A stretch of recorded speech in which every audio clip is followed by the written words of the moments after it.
A smoky bar in Boston. It's 1970. The amplifiers are buzzing, the crowd is loud, and 5 young musicians are crammed onto a stage that barely seems large enough to hold them. Somewhere between blues, hard rock, and pure attitude, a sound is being born. Nobody in the room knows it yet, but they're witnessing the beginning of one of the greatest rock and roll bands in American history.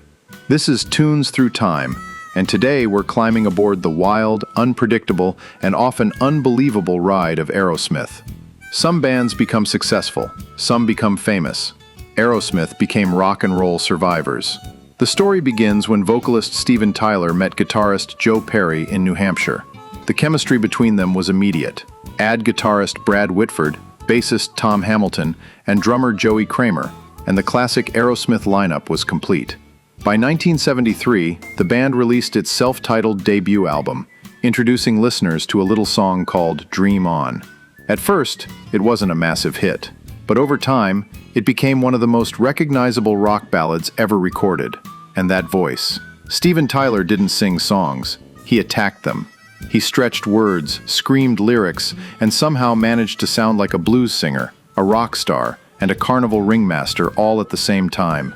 Then came the mid-1970s, and that's when Aerosmith exploded. Albums like Toys in the Attic and Rocks turned them into rock royalty.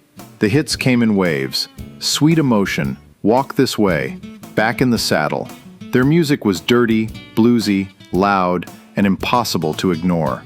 Fans loved them. Critics compared them to the Rolling Stones. And while the comparisons made sense, Aerosmith carved out an identity that was entirely their own.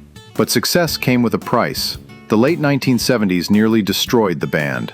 Drug abuse, infighting, and creative disagreements pushed Aerosmith to the brink. Joe Perry left. Brad Whitford left. Albums struggled. Concerts became unpredictable. For many bands, that would have been the end of the story. But Aerosmith doesn't really do endings. They do comebacks. And what a comeback it was. In 1986, something unexpected happened. Aerosmith teamed up with pioneering hip-hop group Run DMC to re-record Walk This Way. It was more than a hit song. It was a cultural earthquake. The collaboration helped introduce rock audiences to rap and rap audiences to rock, proving that great music doesn't recognize genre boundaries. Then came the late 1980s and early 1990s. Suddenly, Aerosmith was everywhere. Love in an Elevator blasted from radios. Janie's Got a Gun showcased a more serious side of the band. Cryin', Crazy, and Amazing dominated MTV.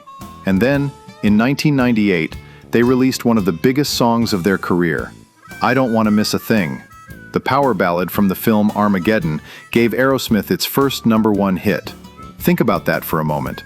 A band that formed in 1970 finally reached the top of the charts nearly 3 decades later.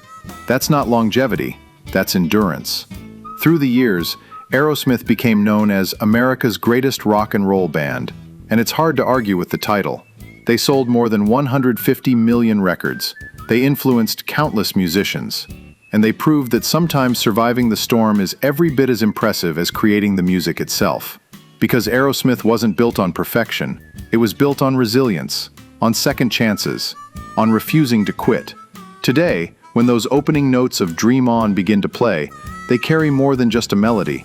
They carry 5 decades of history, 5 decades of heartbreak, 5 decades of reinvention, and a reminder that sometimes the greatest dream isn't becoming a rock star. It's finding a way to keep the music playing. This has been Tunes Through Time. I'm Romeo St.Pierre. Keep your records spinning, keep your speakers turned up, and remember, life may not always let you stay on top, but if you're lucky, determined, and just a little bit stubborn, you might get another chorus.